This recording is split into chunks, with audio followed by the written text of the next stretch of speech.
والصلاة والسلام على من لا نبي بعده.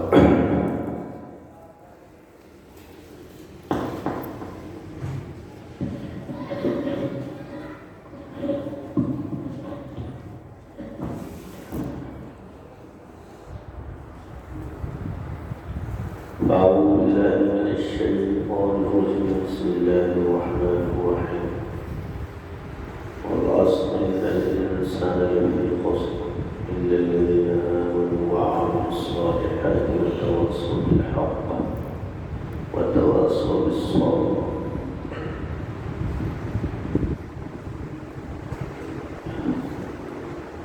قال النبي صلى الله عليه وسلم: إنما الأعمال بالنيات، أو كما قال عليه السلام. میرے بھائیوں و احترام عزیز ساتھیوں اور مدنیتوں اور اہل محلہ خصوصاً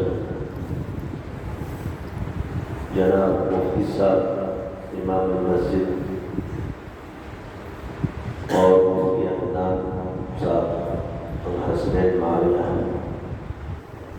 ان کی کوششیں اور کاوشیں اللہ نے قبول فرمائے، ہم سب کو قبول فرمائے اور فیض و عام فرمائے، دونوں جہانوں کی ترقی کا سبب بنائے،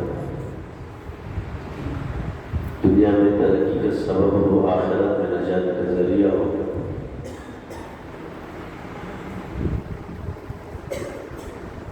بارہا ہمارا بیٹھنے کا مقصد یہ ہوتا ہے کہ ایک تو اجماع القلوب اللہ کی رضا مقصد ہے، اور اس کے لیے آپس میں جمع ہونا، تو اجماع جتنے قلب جمع ہو، پھر طلب کی برکت سے اللہ کی طرف سے بہت سی باتیں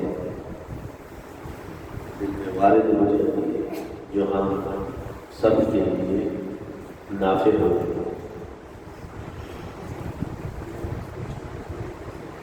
دنیا میں سلاسل بہت ہیں، مدارس بھی بہت ہیں، ہم سب الحمدللہ مسلمان ہیں، محمدی عقیدت اہل سنت والجماعت سے حالی کیفیت بھی ہے، پر ہمارا عمل ہے دیوبند کے اکابر ہمارے رہبر ہیں۔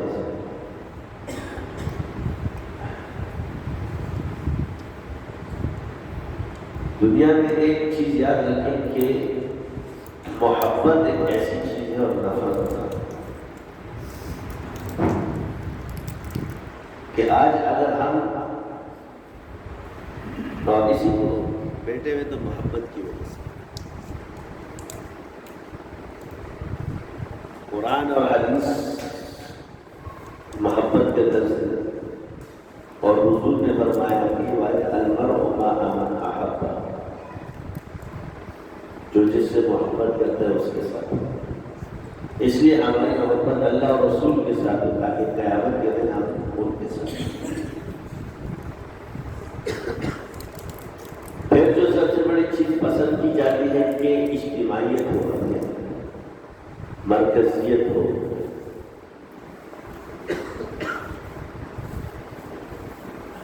آپ علیہ السلام نے فرمایا کہ جو بھیڑ ریوڑ سے ہٹ لیتی بھیڑیا اسے چلتی، جو جماعت ہوتی اس میں اللہ کا ہاتھ ہے، ید اللہ علی الجماعۃ۔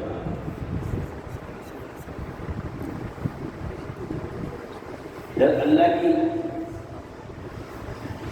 سنت کو اگر دیکھا جائے تو عجیب رجال اللہ پیدا کرتے اور دنیا کو ان کے پیچھے لگتا ہے، انہیں سے انہیں جاری کرتے۔ آپ جس کو پیدا کیا اس جو فیض جاری ہو، دوسرا اس کا مدعی بن جائے، فائدہ کرے کا ہی سے، اور نہ یہ چیز کو کسی اور کو ٹرانسفر کر سکتے۔ یہ نسبت اور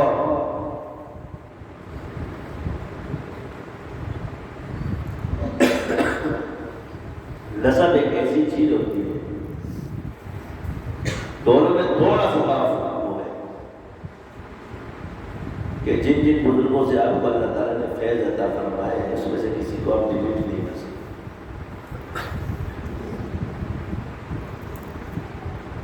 اسی طرح نسباً آپ کا والد ایک ہوتا ہے مگر چاچے ماموں رشتے دار بھی بہت ہو سکتے ہیں. میرا باپ ایک ہی ہو سکتا لیکن نسبت کے اندر پیر جتنے بھی ہیں جن سے آپ فیوزات ملتے ہیں تو سب کا احترام ہوتا ہے.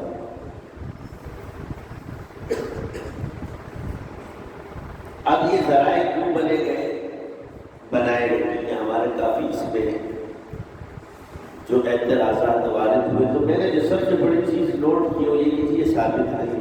ایک لفظ آپ کو ثابت ہوتا ہے یعنی دو چیزیں ثابت نہیں ہے اور سنت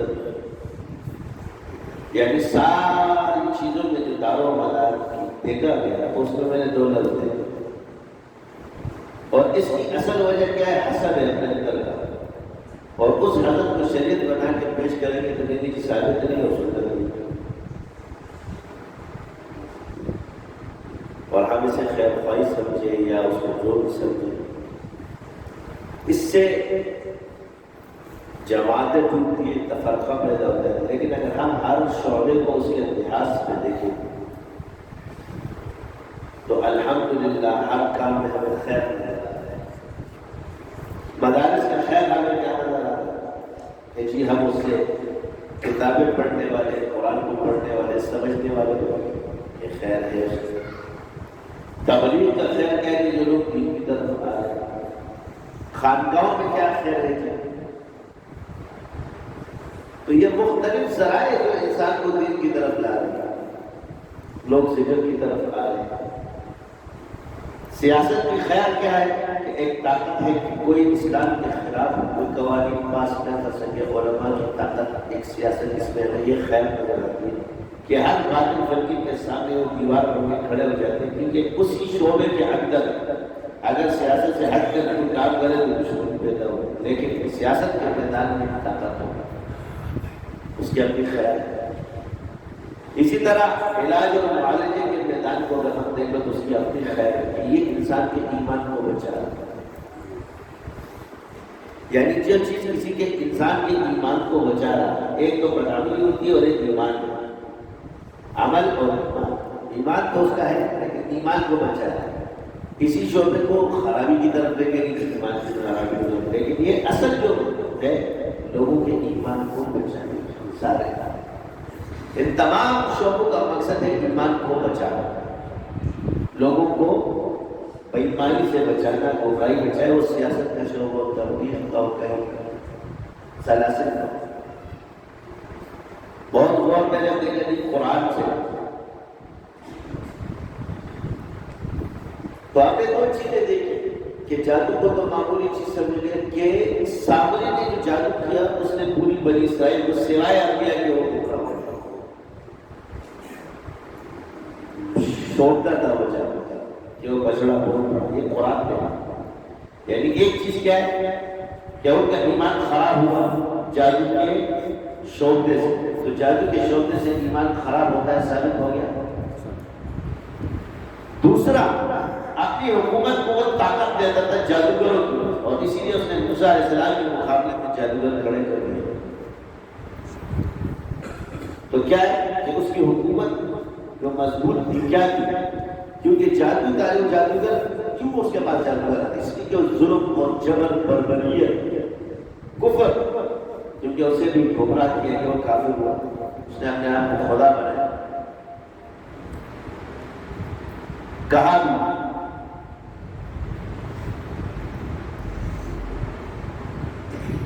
تو اس کیوں کہ جتنا جادو کے اندر گناہوں کا تسلسل بڑھتا جاتا ہے وہ اس کو مضبوط کرتا جاتا ہے. سمجھے آپ؟ اور روحانیت جب آپ علم کے ساتھ حاضر ہیں تو جتنا آپ کا تقویٰ ہوگا اتنا نہیں ہوگا.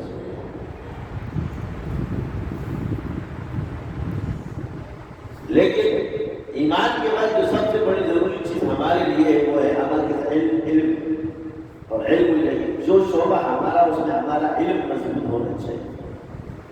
اس کا نصاب پورا ہونا چاہیے. مثال کے طور پہ اگر میں نماز پڑھ رہا ہوں نہ مجھے فرائض کا پتہ ہے، نہ واجبات کا پتہ ہے، نہ مستحبات کا پتہ ہے، مجھے نماز کے بارے میں علم نہیں، تو میری نماز کامل کیسے ہو؟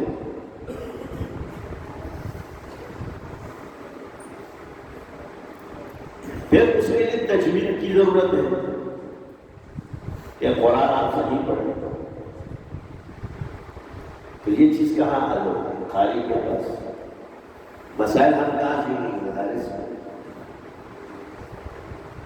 لیکن جب وہ چیز روحانیت پر آ جائے کہ جب اس سے ایسے عبادت ہو جائے کہ ہم اللہ کو دیکھ رہے ہیں، گویا ہم اللہ کو دیکھ رہے ہیں یا اللہ ہمیں دیکھ رہا ہے، یہ احسان کی تعلیمات السلام نے فرمائی ہے، تصوف کی تعریف ہے، تو گویا ہماری ہر عبادت میں ایسے کہ ہم اللہ کو دیکھ رہے ہیں۔ یہ چیز ہماری کبھی کرم خانقاہوں میں صحیح خانقاہ ہے، وہ مطلب جو نصاب کے ساتھ ہوگی کبھی مسائل۔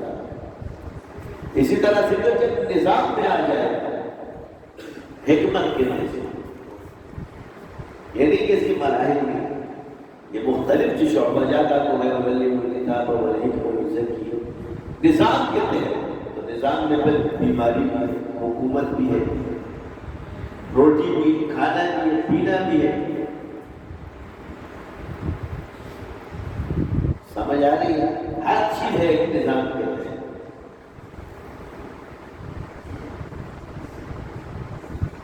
اور پھر ایک انسان اس نظام کو مضبوط کرتا ہے اپنے تدبیروں سے، اور ایک اللہ کا ذکر کر کے جو نظام مضبوط ہوتا ہے وہ تعلیم ہے۔ یہی وجہ ہے کہ یہ نظام کو سمجھتے نہیں ہے اور ادھر آگے رائی ہوئی۔ اب آپ علیہ السلام نے صرف ذکر اگر عبادت کے ساتھ ساتھ نظام بھی تو ایک عبادت ہے، عبادت کی دوسری شکل، تو آپ علیہ السلام جب غزوہ بدر میں گئے تو آپ نے دعا کی دو رکعت ہمیں چھوڑی، یا حی یا قیوم برحمتک استغیث پڑھتے رہے اس وقت تک جب تک کہ جبرائیل فرشتے کے ساتھ، کیونکہ یہاں بات نظام کی ہے، اور جب بات نظام کی ذکر کیا گئی تو اس میں فرشتے اور موکلات کا انداز ہے۔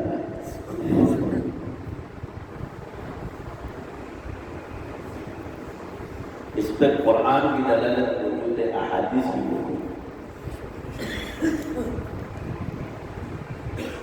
تو ایک کام کی شریعت اجازت دیتی ہے، تو یہ اجازت کہاں سے ملے گی؟ پیچھے احادیث مبارکہ سے۔ تو اگر کسی نے کہا کہ یہ سنت نہیں ہے تو سنت وہ بھی نہیں ہوگا، کیونکہ یہ جتنا نظام اس وقت دین کا ماحول بنا ہوا ہے، یہ مدارس القائے چاہے وہ حکومت کی چاہے سیاست کی، سنت نہیں، یہ جائز ہے، شریعت اس کو جائز ہے، یہ اشارت النص ہے، یہ دلالت النص ہے۔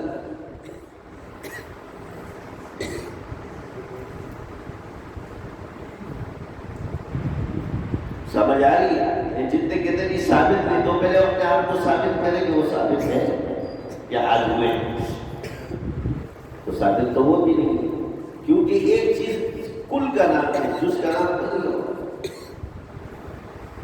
یہی لکھتے ہیں کہ فلاں بزرگ نے یہ لکھا، فلاں بزرگ نے یہ لکھا، اس لیے الزامی طور پہ تو جواب آ دیا جاتا ہے، مگر تحقیر اولیاء مقصود نہیں نہ علماء، بلکہ اس کو پسانا مقصود ہوتا ہے مخالف، کہ اب وہ اس کے پاس جواب ہے کہ نہیں، جب اس کے پاس جواب نہیں ہے تو اس کی بات اس پہ چلی جائے گی کہ جب تجھے یہ بات سمجھ میں نہیں آئی گی تو دلیل پیش کیوں کی،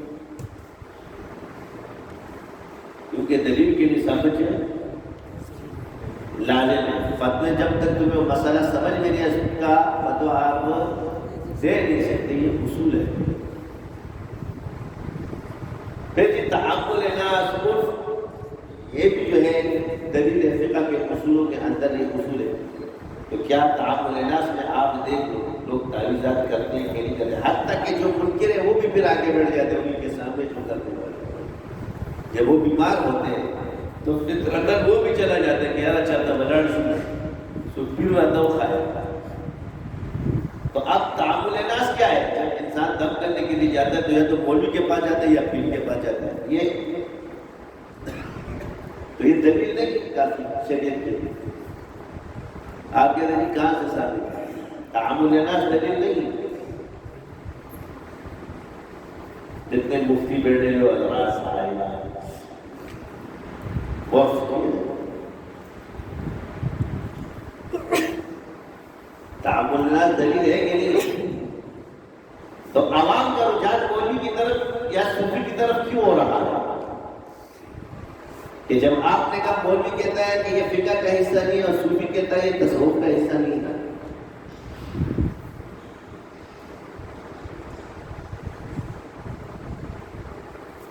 پیچھے سے اگر چلا جائے تو لازمی بات ہے جن لوگوں نے سیکھا ہے تو بات یہ ہے کہ یہ نہیں کہ مسلمانوں کے اندر اگر یہ کہتے ہیں جی جادوگر کرتے ہیں تو جادوگر نہیں کہتے. تو جادوگر کو اسلام کا پرکھتے ہو تو اسلام میں جادو کفر ہے. لیکن جہاں پر کفر یا عیسائی لوگ وہاں موجود ہیں یا کسی یا جتنے بھی لوگ ہیں ان لوگوں کا اس جادوگر پر کیا ہے؟ یعنی وہ ان کے ہاں کیا مقام پر رکھتا ہے, یعنی وہ ان کا مذہبی رہنما مانا جاتا ہے, بڑا مانا جاتا ہے. وہاں کا تعامل ہے نا جادوگر اس کو مہاتما کہیں گے, جو بھی کہیں گے, جتنی بھی چیزیں اس کو بڑا آدمی سمجھتے ہیں. سمجھ آ رہی کہ نہیں آ رہی؟ لیکن کیونکہ وہ علاج منع ہے, کفر ہے, اس کو منع ہے. لیکن یہاں پر جب مسلمان یہ کام کریں گے تو آپ اس کو کیسے کہو گے؟ تو آپ بڑے کی بات یہ ہے, اب اس کو ڈاکٹری طب سے تو آپ کیوں کرو گے؟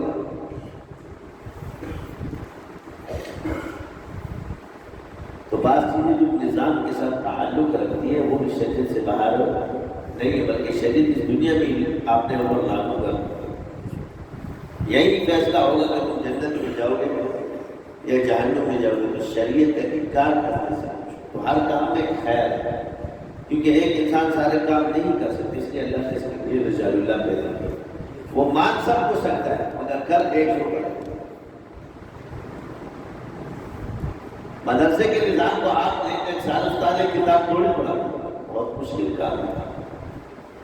تو علم تو آپ نے سب حاصل کیا, نصاب تو سب پورے تھے, مگر پڑھانے کی کتاب آپ کو ایک تھی.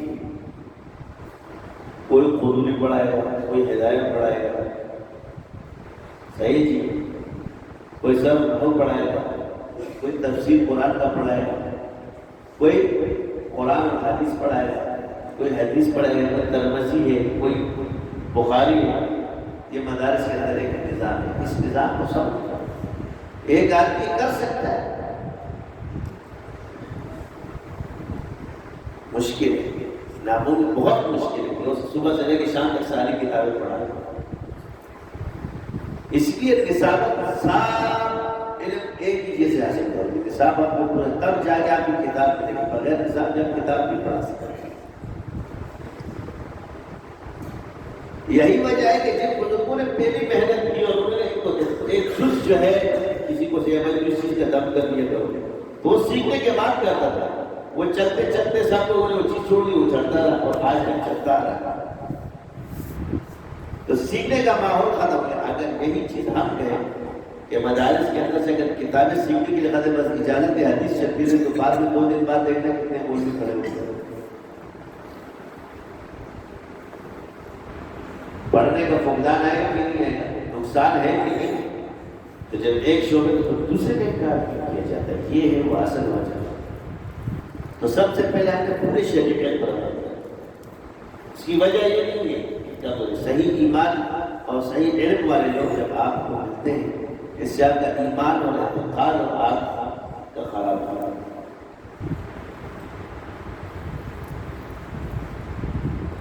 دنیا کا سب سے مشکل کام ہے, اس میں تمہاری عزت داؤ پہ لگتی ہے, تم داؤ پہ لگتے ہو, بچے داؤ پہ لگتے ہیں. لوگ کیا کہیں گے, شیاطین تمہارے گھروں میں گھر بنا لیتے ہیں, ایسے ایسے معاملات کرتے ہیں, تو آپ کیا کرو گے؟ تو اس سے لڑنا آسان کام. تو اللہ ہم لوگوں سے جو کام لے رہا ہے اس میں ہمیں شکر ادا کرنا چاہیے. دیکھو آپ علیہ السلام کے پاس ایک شخص یہ منتر پڑھتے تھے, حضور نے فرمایا لوگوں کو حالانکہ یہ حدیث میں موجود ہے لیکن وہ کسی اور زبان میں تھا. تو آپ علیہ السلام نے اگر صرف شرک نہیں ہونا چاہیے تو ان میں سے اپنے مسلمان بھائی کو جو نفع پہنچا سکتا. یہ روایات کے اندر مختلف یہ باتیں موجود ہیں. ایک حدیث نہیں, کسی حدیث میں بھی شرک نہیں ہونا چاہیے, اس میں علت شرک بنے گی, شرک نہ ہو. وضو کیا میں شرک نہ ہو بس جائز ہے. کفر اور شرک نہ ہو اس کے اندر جائز ہے. یہ علت ہے تعویذات کے اندر دم کے اندر پیچھے. اور نفع شرط رکھیں گے تم میں سے جو اپنے مسلمان بھائی کو نفع پہنچا سکتا اسی سے تجربہ ثابت ہو جائے تو پہنچائے. لہذا مجربات کو یہ حدیث سے ثابت ہے. طریقہ تو نہیں پتا کہ نہیں بیائی اسی طریقے جو نفع پہنچا ہے. کلونجی کا تذکرہ ہے تو کیا کلونجی کو کس طرح پوجنا ہے, کس طرح مکس کرنا ہے, شہد کو کس طرح کھانا ہے, کس طرح دوائیوں کو یہ تو ساری بتائیے. لہذا شفاء للناس فرما دیا تو آگے تجربہ بھی اس میں خود بخود آ جائے گا. جس چیز سے اس کو شفا ملے گی وہ تجربہ کامیابی مل جائے گا.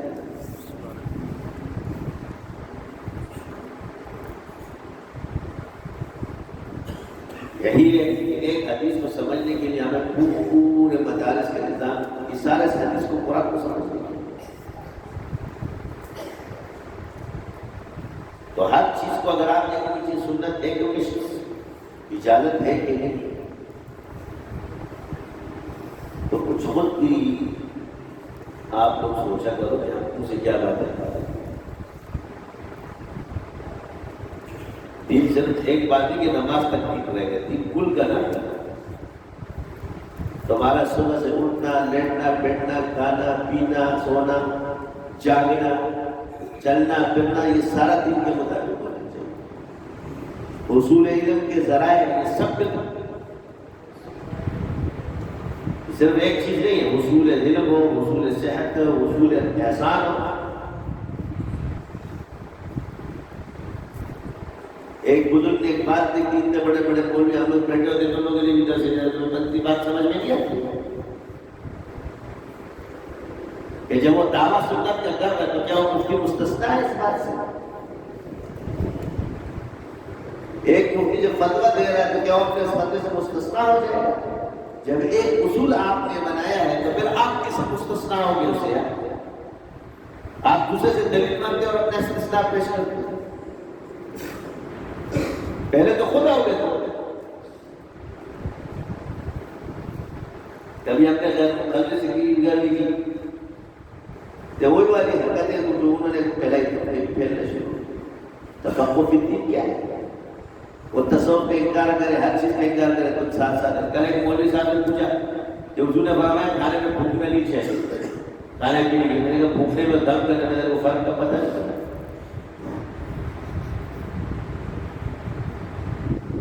تو جو مولوی ہے تو مفتی ہے کہ غیر مختلف کو جواب نہیں دے سکتا. حضرت میں نے جواب دیتے کہ اللہ نے روح بھوکی دیا آپ یہ جواب میرے پاس تو بھی تیری کرے گا جیسے کو تیسے لگتے. یہ حال ہے ہمارا.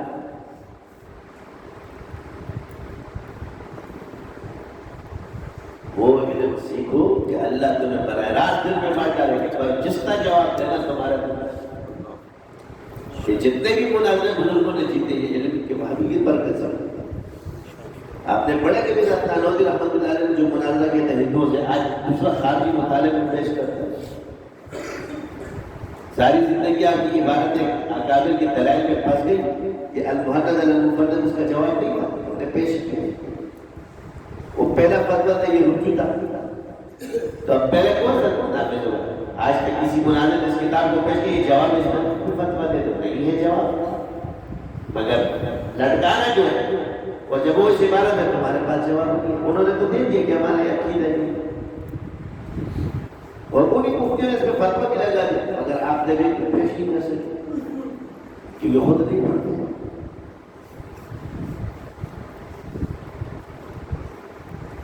سارے متقی بن جاتے ہیں.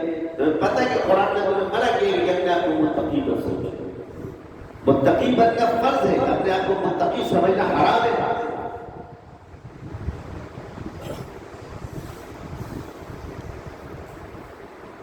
اپنے آپ کو نیک مت کرو اور نیکی کی نسبت کس کی طرف کرو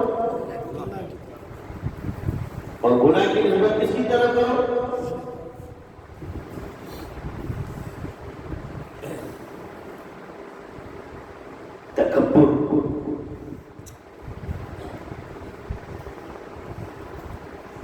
تصوف یہ صوفیہ نے آج تک اتنے جوابات کیوں نہیں دی؟ کیونکہ صوفیہ کے اندر علماء کی قدر ہے. علماء اگر ان سے مناظرہ بھی کرتے ہیں تب اس کی عزت رکھتا ہے. اس نے مجھے خیر کی بات کی.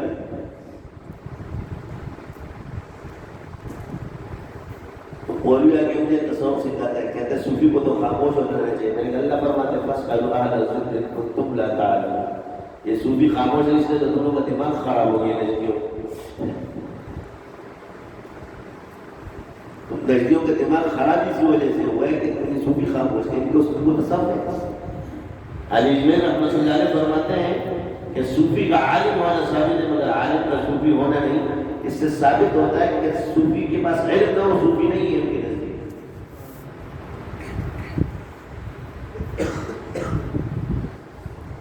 صوفی اس کو کہیں گے جو صوفی فقیہ ہو. یہ بات صافی ہے. صوفی فقیہ اور ایک صافی. صافی کا مطلب دیکھ لو ہمدرد کی صافیاں پی پی کے خیالی بلاؤ تو یہ کرنے دو. چاہے اللہ کا نام تو لے رہا ہے نا. بڑے کو گناہ بھی نہیں سمجھے گا، چھوٹے کو اتنا بڑھا دیں گے کہ بس اللہ تحت کرے تو دنیا کی روح گناہ گار یوز کرے.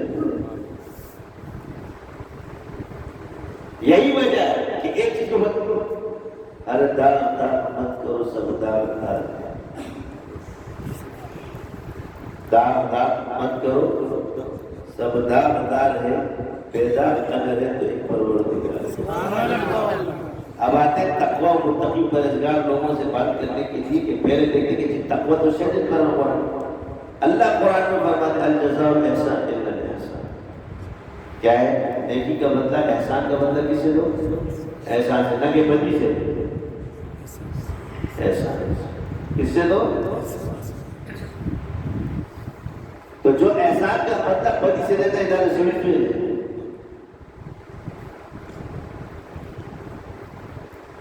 وہ انسان ہے، وہ اپنے آپ کو محسن سمجھے گا کہ جی میں یہ جو تہمتیں لگاتا ہو، جو جھوٹ بولتا ہو تو آپ اسے انسان سمجھے. اللہ تو وہ کہتا ہے میں سارے بن جاتا ہوں کیونکہ شریعت کے حدود تم میں بھی نہیں. روایات جیسے ہم لوگ نے ہو اب ایک گناہ اگر عورت کرے وہ تو مار دو گے، مگر جو مرد کرتا اس کو چھوڑ دو گے. تو شریعت تو دونوں کو سزا دیتی ہے. اور کسی روایت میں ہم پھنسے ہوئے تو یہاں عزت نفس ہے نا، شریعت تو نہیں. کیونکہ ماحول اور معاشرہ مرد عیب نہیں دیکھتا، عورت کا عیب دیکھتا ہے. لیکن شریعت نے تو دونوں کو سزا دی. اور وہ بھی کہ جب شرع میں وہ مجرم ہو، یہ نہیں کہ لوگوں کے ہاتھ میں شریعت کے حدود میں اوقات آتے وقت وہ مجرم نہیں. کتنا تقوی ہم کرتے ہیں مگر بہنوں کے حصے دیکھ لو 1000 سال سے کھاتے ہوئے آ رہے ہیں. تو تمہیں متقی ہے تو کھا.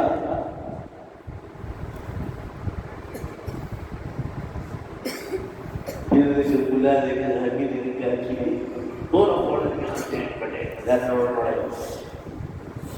بابا جان نظرہ نے جھوٹی کی خبر وہ جو بڑے بتا دیا کرتا پکی گیا. دل تک لے کر کے دیا اولا وغیرہ اولا یہ اتنا بڑا میراث پیٹ میں جگہ اس کا تمہیں نام نہیں.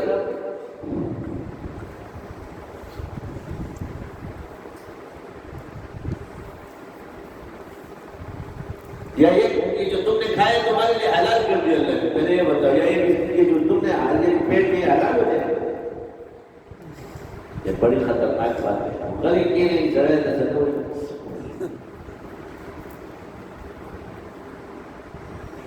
اس ماحول اور معاشرے میں یہ باتیں اس لیے کرتے کہ عزت نفس کو شریعت میں منع ہو.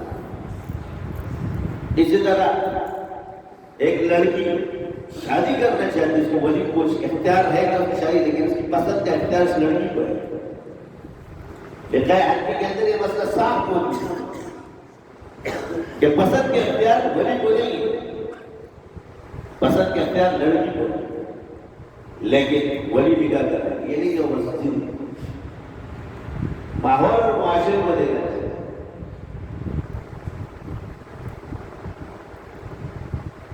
کب سے ہو رہا ہے دشمنیاں ہو جاتی ہیں، فسادات ہو جاتے ہیں. یہ فسادات کی عزت ہے. جب ایک چیز میں شریعت کے حدود کو کراس کرو گے تو نقصان ہوگا. پھر میرا جسے میری مرضی والی بہت پیدا ہوگا.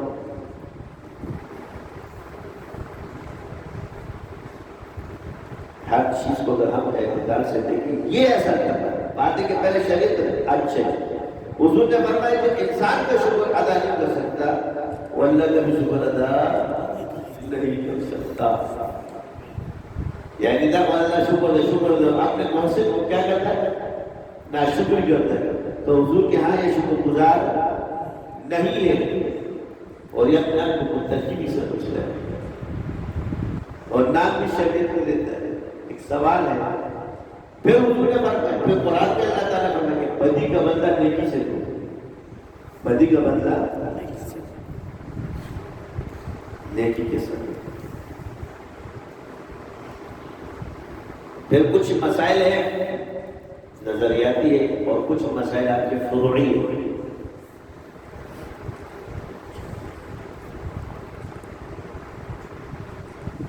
تو عقیدہ نظر کا اہل سنت والجماعت ہے. تو آگے سے پیش کریں گے صوفیہ کا یہ عقیدہ ہے. سوال یہ ہے کہ آپ جب ایک دلیل پیش کرتے ہو عقیدہ تو اہل سنت والجماعت ہے، تو ایک کیفیت کو تمہارا اتنا بڑا عالم عقیدہ بنا کے پیش کر رہا ہے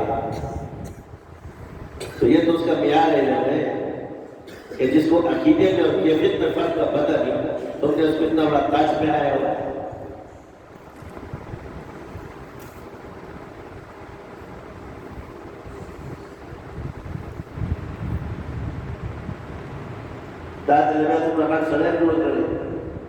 مجھے تو یہاں پر ہنسی آتی ہے.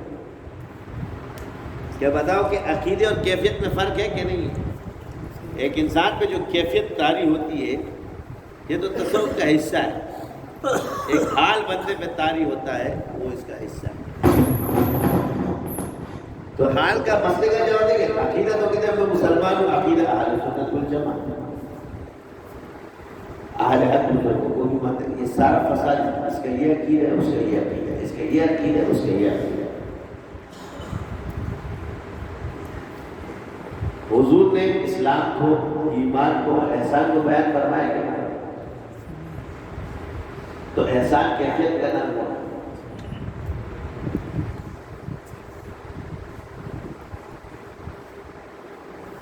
تو جو شخص 5 وقت نماز پڑھتا ہے بھلے اس کی کیفیت آئے یا نہ آئے یہ مسلمان ہے.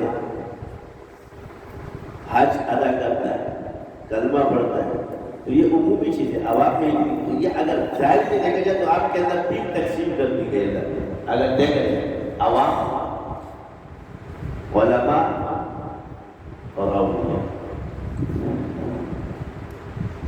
تو عوام کو صرف اتنا ہی پتہ ہے کہ میں کلمہ پڑھتا ہوں، 5 ارکان اسلام ہے، نماز، حج، روزہ، زکات ادا کرنے والوں جو اس کو کرنا ہے اس کو کرنے والوں عمل کا مسئلہ ہم سب کریں. ایمان کی جتنے بھی متعلقات ہیں یہ علماء کو پتہ ہے کہ ایمان باللہ کس طرح ہونا چاہیے، رسول میں کس طرح ہونا چاہیے، پھر کتابوں میں کیا کیا چیزیں ہیں، یہ پھر تفسیر ہے. تقدیر کیا ہے اس کے لیے پھر نصاب آپ پڑھ رہے ہیں اور اسی چیز کو کیفیت کے طور پہ دیکھنے کو ایسا ہے کہ اللہ ہمیں دکھائے کہ ہاں جو ہم نے پڑھا ہے یہ وہی ہے. تو آج احسان کو تو ہم مانتے ہیں.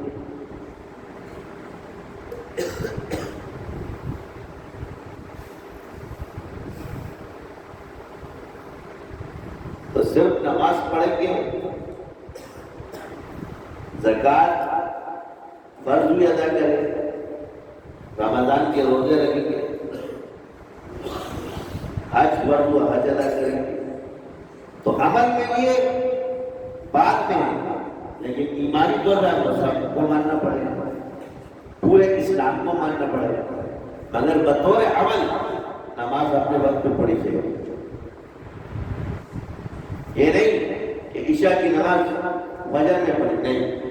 فجر کا اپنا وقت ہے، ظہر کا اپنا وقت ہے، عصر کا اپنا وقت ہے، عشاء کا اپنا وقت ہے، مغرب کا اور ہر نماز کا وقت ہے. پھر نوافل کے بھی وقت موجود ہے. اگر صرف فرائض کے وقت ہوتے تو پھر نوافل کے بھی تو اوقات رکھے ہیں. یہ اللہ کی سنت ہے. تہجد کا اپنا وقت ہے، اشراق کا اپنا وقت ہے، چاش کا اپنا وقت ہے، اوابین کا اپنا وقت ہے، تحیت الوضو جب وضو ہو، مسجد میں تحیت المسجد جب بھی مسجد میں داخل ہو، صلاۃ حاجت کا کوئی وقت متعین نہیں سوائے مکروہ اوقات کے جب چاہو پڑھو. اسی طرح طواف کی نفلیں ثابت ہیں. تو کیا طواف والی نفل ہر جگہ پڑھ سکتے ہیں؟ مگر نماز تو نفل ہے.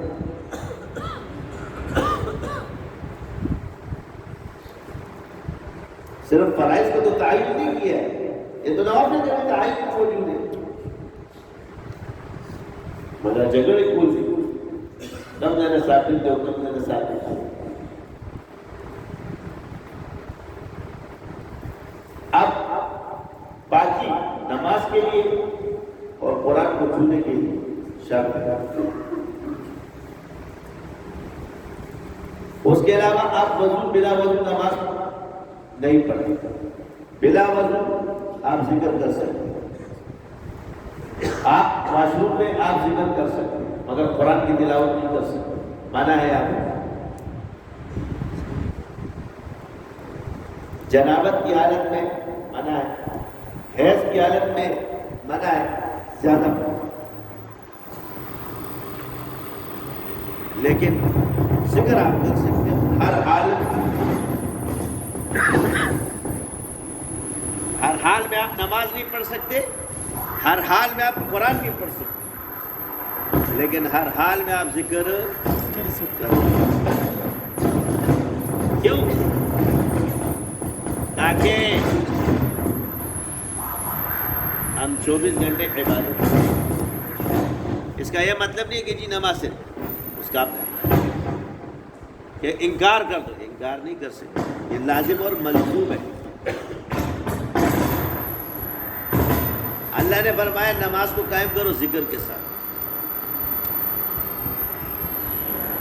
نماز کو قائم کرو ذکر کے ساتھ.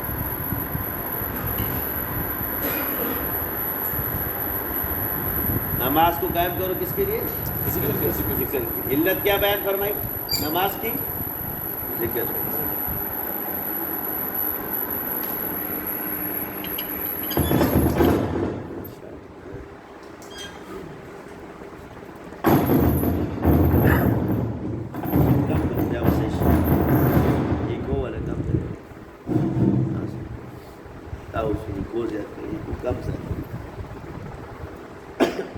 سمجھ آ گئی؟ تو ہر مقام کا ذکر بھی موجود ہے، ہر مقام کا ذکر. اس لیے علماء یا صوفیاء یا بزرگوں نے اس سے جو استدلالات دیے کہ بھائی اس کی اصل ثابت ہے، لہذا اس تجربات اور مجربات کو آگے اللہ چاہتا ہے کہ نفع ہو. اب اس بیمار میں نفع موجود ہے کہ نہیں؟ شرط نفع ہے. شرط کیا ہے؟ دو چیزیں اس میں حضور نے آپ کو فرمایا. ایک اس میں شرک نہ ہو، کفر نہ ہو. تیسری چیز کیا ہے کہ اس میں نفع ہو.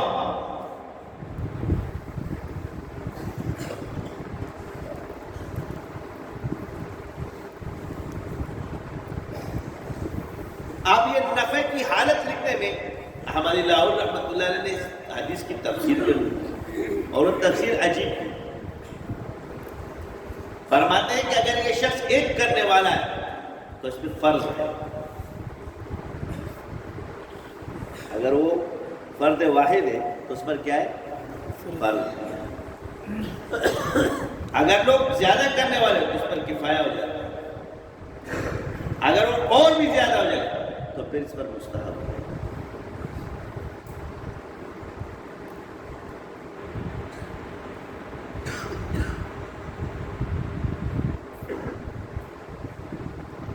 اب یہ وہ والا فرض نہیں ہے، لازم والا ہوتا ہے. جیسے لازم کہتے ہیں نا، اب لازم یہ جو لازمی چیز ہے یہ سب جگہ آ جاتا ہے. تو اگر آپ پر کہ سامنے کوئی مر رہا ہو تو آپ پر لازم ہے کہ آپ اس کی مدد کریں.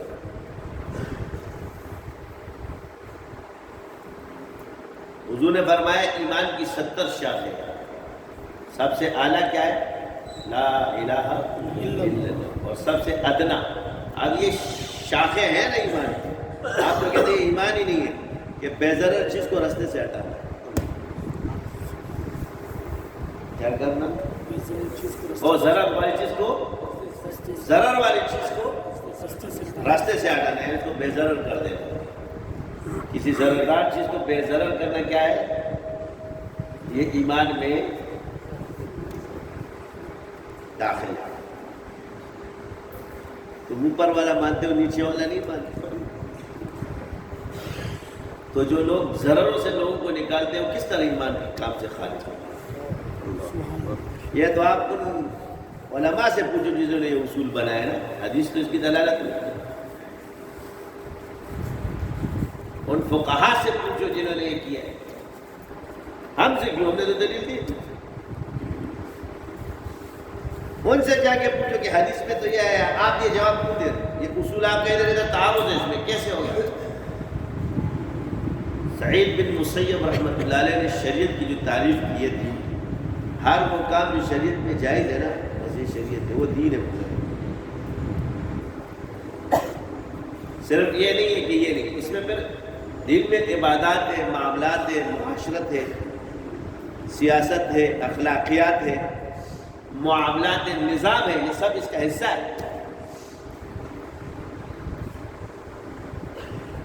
کیا کسی نظام کے بغیر مدرسہ چل جائے گا؟ نہیں چلے گا.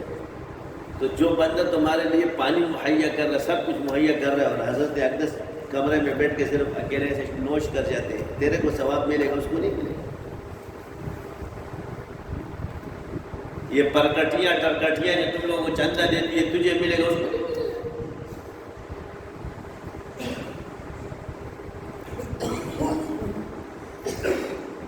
اصولاً میں بات کر رہا ہوں. جاؤ جتنے پرکٹے ٹرکٹے سب سے زیادہ چندہ بھی یہی دیتے ہیں، اور جتنے تم ہو نا ماشاءاللہ سے سب جیب میں روپے دے پر مشکل ہوئی. تجربے کی بات بتا رہا ہوں تمہیں. اگر میں غلط کروں تو چلے جاؤ. اور یہ جتنے ان کے پاس جاؤ گے تمہیں عزت سے بھی بٹھائے گا. بھلے یہ میں نہیں کہہ رہا کہ اس نے وہ جو داڑھی کاٹی ہے وہ ٹھیک ہے، نہیں، لیکن میں فرق بتا رہا ہوں. عزت سے تمہیں بٹھائے گا. مولوی صاحب کیا حال ہے؟ لیکن وہ دوسرا کیا کرے گا؟ جو تمہارا مرید یا کسی پیر کا مرید ہوگا اس کے پاس وہ حقارت سے دیکھے گا. وہ صرف اپنے پیر کو دیکھے گا، دوسرے کو حقارت سے دیکھے گا. یہ سیکھا ہے. عالم سامنے کھڑا ہوگا چندہ لینے کے لیے آئے تو اس کو حقارت سے دیکھو گے. یہ سیکھا ہے.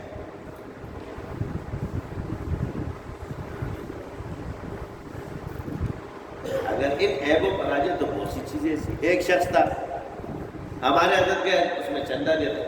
میں تمہیں ایک بات بتا رہا ہوں، میں نے اسے کہا تو دے دے چندہ، اور کافی وہ گھرانا بھی ٹھیک. آپ اب اس کو مذہب بولے، نماز اوقات اپنی جگہ، مگر اخلاقیات ایک الگ چیز ہے. عبادت ٹھیک ہے، دے بھی رہے. 1 مہینہ دیا،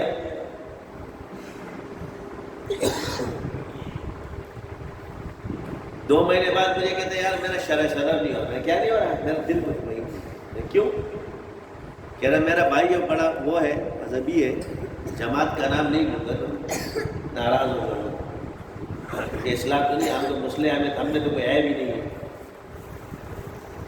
تو حضرت اقدس کہہ رہا ہے کہ ایک تو یہ پیسے صحیح جگہ خرچ نہیں ہوتے،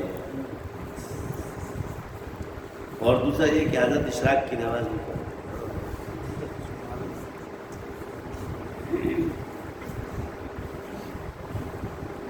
میں نے کہا تیرا بھائی بھی لانتی ہے اور جس نے تیرے کو بتایا وہ بھی لانتی ہے. سال ہو گیا میں جو ہے نا میں اپنے حضرت کے ساتھ بیٹھتا ہوں. سوچ فجر میں جب ہم نماز پڑھتے ہیں تو اشراق میں تو ہمارا سر اٹھتا ہے. سبحان اللہ.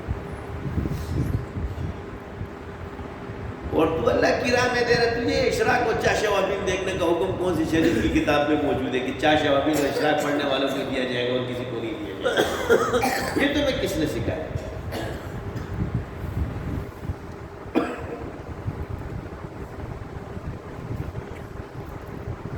تو میں نے حضرت سے کہا نہیں، حضرت نے کہا بند کر، جب دل مطمئن نہیں ہے اس کو بولا ہم نہیں چاہیے. میں نے کہا جا دفعہ ہو جا، تیری چیز نہیں چاہیے. اللہ چلانے والا ہے، اللہ دے گا، ابھی تک اللہ چلا. تو مجھے بتاؤ کہ وہ کفریت کرنے والے بھی اگر ہم ان چیزوں کو رہتے لیکن شرع تو ظاہر کو دیکھ. میں نے کہا اتنا متقی نہ بن، رشوت کے بغیر تیری فیکٹری نہیں چل سکتی. اپنے بھائی کو بول اگر اس حلال پہ آئے گا نا تو تیرے کو پیاز کھانا بھی مشکل ہو جائے گا. جو معیار تم نے بنایا حلال کا، کیا جو معیار آپ نے بنایا نا، تو تم پانی جو پی رہا ہے نا اس کے لیے پیچھے رشوت کا بازار گرم ہوگا، پھر کیا کرے گا؟ تیرا تقویٰ کہاں جائے گا؟ میں نے کہا تو وہ والا تم لوگوں کا تقویٰ رحمی تھا، بزرگ بنا ہوا تھا، تو ایک اللہ والے کے گھر پر آیا کہ نہیں کھانا کھا، تو بزرگ سے کہا کہ کھانا کھاؤ. یہ اس کے قسم کے صوفی جو نفسیاتی ہوتے ہیں تم لوگوں کو بڑے اچھے لگے. نہیں میں کیوں کہوں؟ پتہ نہیں کس نے بنایا ہوگا، کس کے ہاتھ سے پکا ہوگا، کہاں سے آیا ہوگا، کون گا. میں بزرگ بہت بڑا تھے، ان کو غصہ آ گیا اس بات پہ. فقید ہے، صوفی فقید ہے، انہوں نے یوں دے گا. تو کیا کہا تھا؟ کہہ رہا میں چنے کھاتا ہوں. کہاں ہے؟ کہہ رہی ہے وہ چنے لایا. کہہ رہا بیٹا کہاں سے لیے جی؟ فلاں جو بن گیا نا اس سے لیے. اس کو بلایا، یہ تو نے کہاں سے لیے؟ کہہ رہا فلاں سکھ سے لیے. اس سکھ کو بلایا، تو نے کہاں سے؟ کہہ رہا میں نے خنزیر والا اس کے پیٹ میں سے نکال دیا. کہا لے متقی صاحب.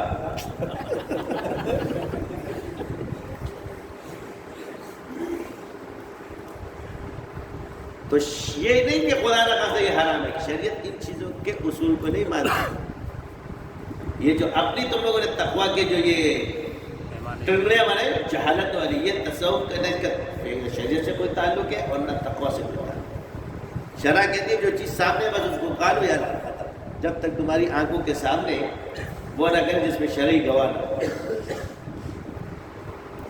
اس وقت تک آپ کسی کو مجرم نہیں کہہ سکتے. خنزیرے پکے ہوا چو، چاکلیٹ میں یہ ڈال دیا، 10% فلاں ڈال دیا، وہ جو فلاں کے ہاتھ سے کرتا ہے اس کے سارے قوم کو تم لوگ نے تباہ برباد کر دی. فضول حرکت.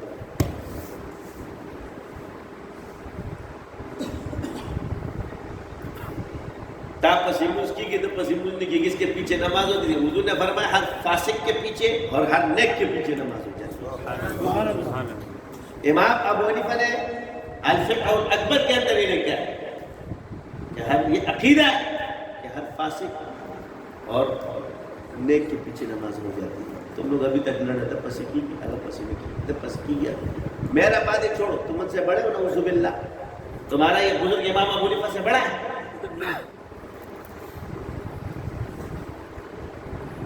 یہ جو حضور کی روایت ہے امام کا قول سے تم پیچھے جا سکتے ہو، اس نے تو اعتقادیات میں لکھا ہے. اور آج تک آپ لوگ اسی چیز پہ لڑائی ہوتی ہے. سکر کے دام رسول اللہ نے ہوتی تھی یہ تم میں اندر ٹرانسپورٹ دوسری طرف سے آئے، یہ ادھر کا نہیں.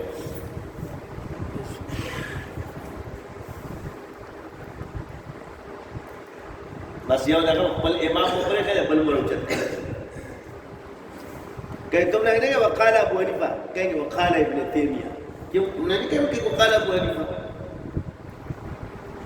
کبھی تصوف میں دیکھے کہ فلاں فلاں فلاں جہاں بھی اٹھائیں گے منکرین کے پاس میں 10 کر کے وہاں کا وہ بھائی وہ ان کا مذہب ہے. اہل عرب اپنے مذہب پہ چلتے ان کو چلنے دے. تم تو دیوبندی ہو نا.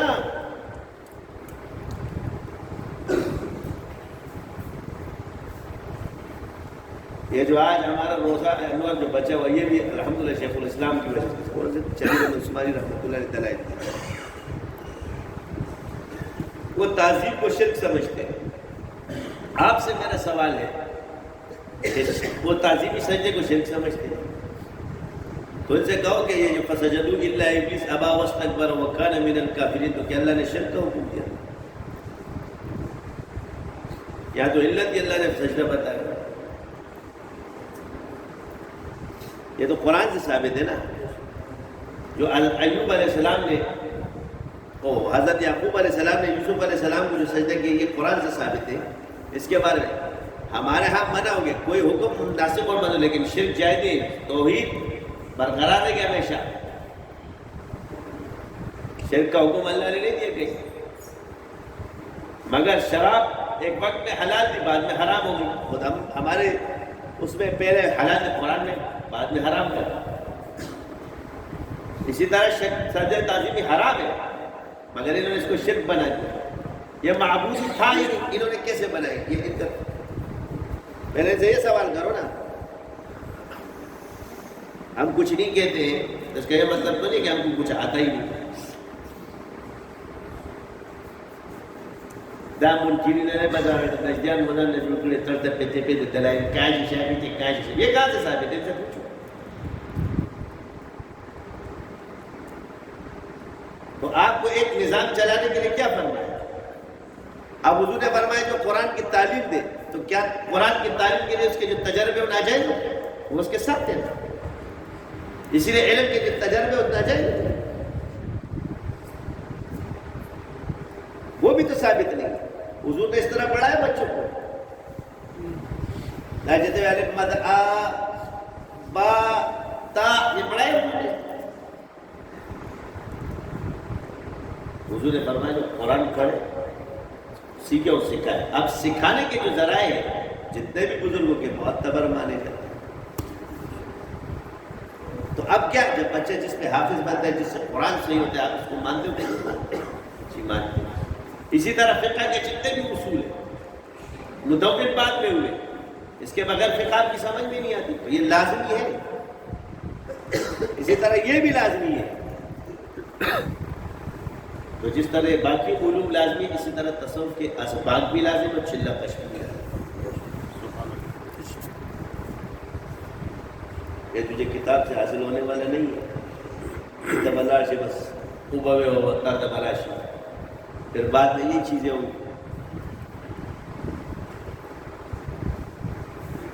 ہر چیز کی کہتے ہیں غرض کیا ہے تو غائب کیا ہے اس کا حصول کیا ہے اس کی اصطلاحات کیا ہے تاکہ لوگ گمراہی سے بچیں. پہلے ایک بات کہتے ہیں وہ سوچنا چاہیے. جیسے پکر اعظم جنرل ہے مجھے ایک کتاب بھیج دی ایک نجدی صاحب نے اپنے ساتھ کبھی نقشبندی لکھتا ہے نجدی نہ آپ نقشبندی رکھ دیتا ہے. میں جھوٹ کے پلندے ایک بزرگ کی میں نے کہا اس میں تو اس نے سنت کا ہے اور سنت کو علت بنایا ہوا ہے. اگر سنت کو بنائے دلیل تو پھر تو یہ بھی گیا اس نے کون سا حضور سے پڑھا. اور جب اس کا علم معتبر ہے تو پھر شاذلی بھی معتبر. اگر اس سے بدعت کی شاذلی ہے تو بدعت کی تم بھی ہو گئے. اب فیصلہ خود کرو. اس سلسلے والے سے الجھنا چھوڑ دو.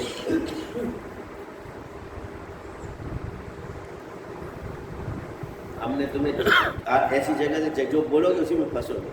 اس کتاب کا جواب آج تک کسی نے الحمدللہ اس وکیل کی زبان سے اللہ نے کھلوایا اور اس جواب کو تمہارا پاپا بھی نہیں کھول سکتا. جاؤ دلیل میں کیوں کہ اس نے اگر یہ اصول وضع کیا تو وہ بزرگ پہلے خود اس میں آئے گا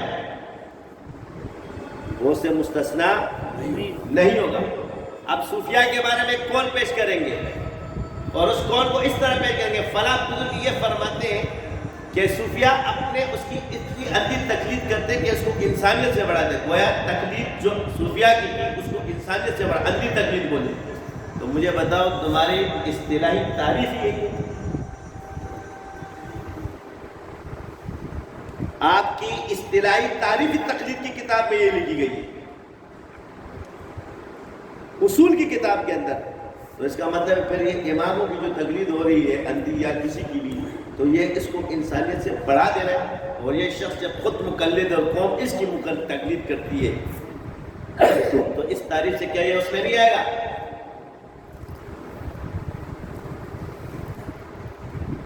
یہ ان کے محبین سے جواب ہے. سوال ہمارا جواب ہے. اگر ایسی تقلید سے کوئی انسانیت سے آگے چلا جاتا ہے تو انسانیت سے آگے تو صرف خدا رہ گیا.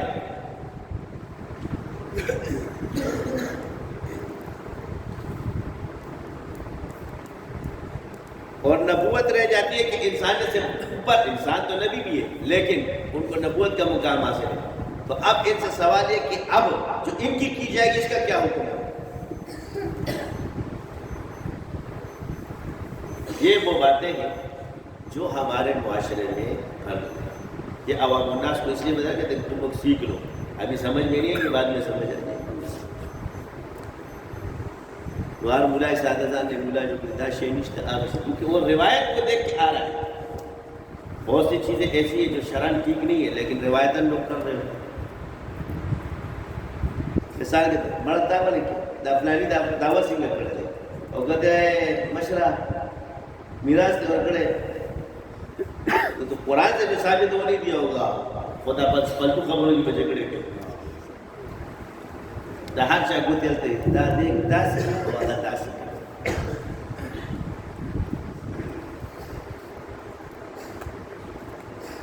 مشکل کام ہے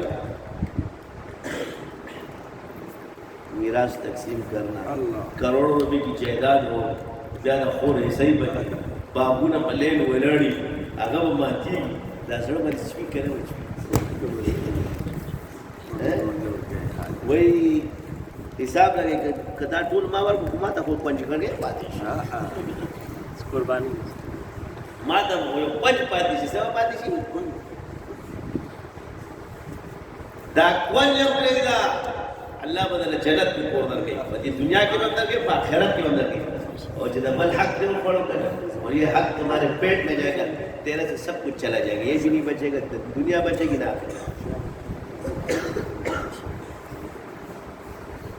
ایک شخص میرے پاس آیا، میں نے خود اس چیز کو کیا بولے اور یہ نہیں کہ میں نے نہیں دیا، میرا عمل ہے اچھا، میں نے اپنے ماں باپ کی میراث سے جو نا الحمدللہ اپنی بہنوں کو اپنے جائیداد سے یہ باتیں ایسے نہیں کر رہا، اس چیز پر عمل ہے نا اس کو کر کے بتا رہا ہوں یہ اس دنیا میں 10 بازارے میں اپنے ماں باپ نہیں چاہیے، تمہاری کوئی چیز ہی نہیں چاہیے، ہماری بہنوں کو دے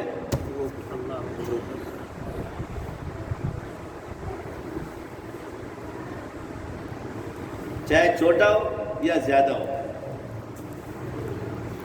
دیا سب ہے اور آج اللہ نے سب کچھ دے دیا۔ جب تک تمہارے پیٹ میں دوسرے کا حق پڑا ہے غیب کے دروازے تم پر کبھی بھی نہیں، جس دن تمہارے معاملات 100% صحیح ہونا شروع ہو جائے اللہ تعالیٰ غیب کے دروازے کھول دے، یہ زمین اگانا چھوڑ دے، یہ آسمان برسانا چھوڑ دے، تب بھی تیرے گھر میں رزق آئے گا۔